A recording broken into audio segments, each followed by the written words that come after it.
সুনামগঞ্জ ৪ আসনে বিএনপি প্রার্থী অ্যাডভোকেট নুরুল ইসলামের নেতৃত্বে জেলা বিএনপি বিজয় র্যালি ও শহীদ বেদিতে পুষ্পস্তবক অর্পণ। সুনামগঞ্জ থেকে কুলেন্দু শেখর দাসের পাঠানো তথ্য ও ভিডিওচিত্রে দেখুন বিস্তারিত। ১৬ই ডিসেম্বর মহান বিজয় দিবস উপলক্ষে সুনামগঞ্জ জেলা বিএনপি ও সহযোগী সংগঠনের উদ্যোগে শোভাযাত্রা করে শহীদ মিনারে গিয়ে শহীদ বেদিতে পুষ্পস্তবক অর্পণ করেন।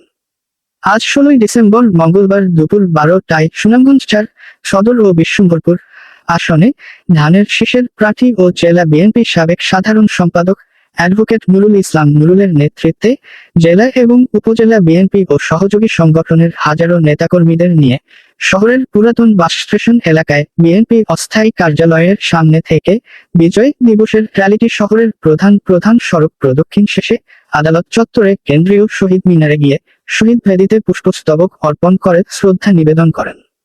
এ সময় উপস্থিত ছিলেন সুনামগঞ্জ জেলা বিএনপি আহ্বায়ক কমিটির সদস্য সচিব অ্যাডভোকেট মোহাম্মদ আব্দুল হক, আহ্বায়ক কমিটির সদস্য অ্যাডভোকেট মল্লিক মুইনুদ্দিন সোহেল, রেজাউল হক, আকবর আলী, আতম মিসবাহ, অ্যাডভোকেট শেরেনুর আলী, নাসিম উদ্দিন লালসহ সহযোগী সংগঠনের নেতৃবৃন্দ।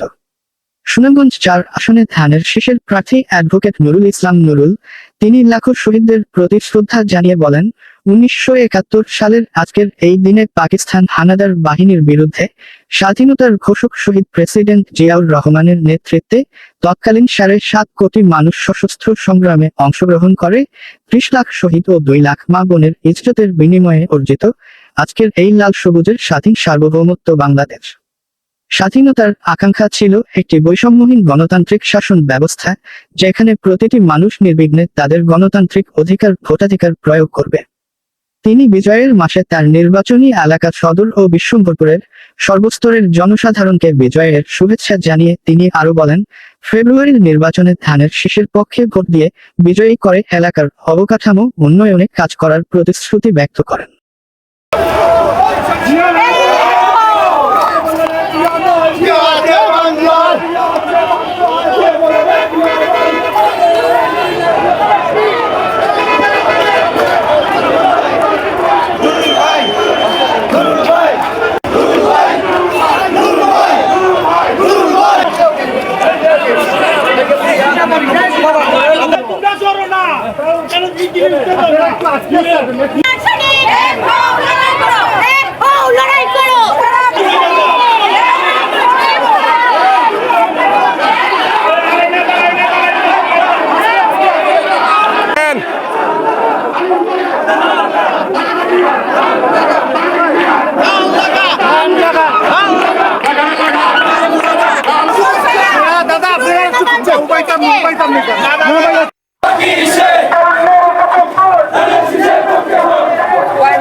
Rubai.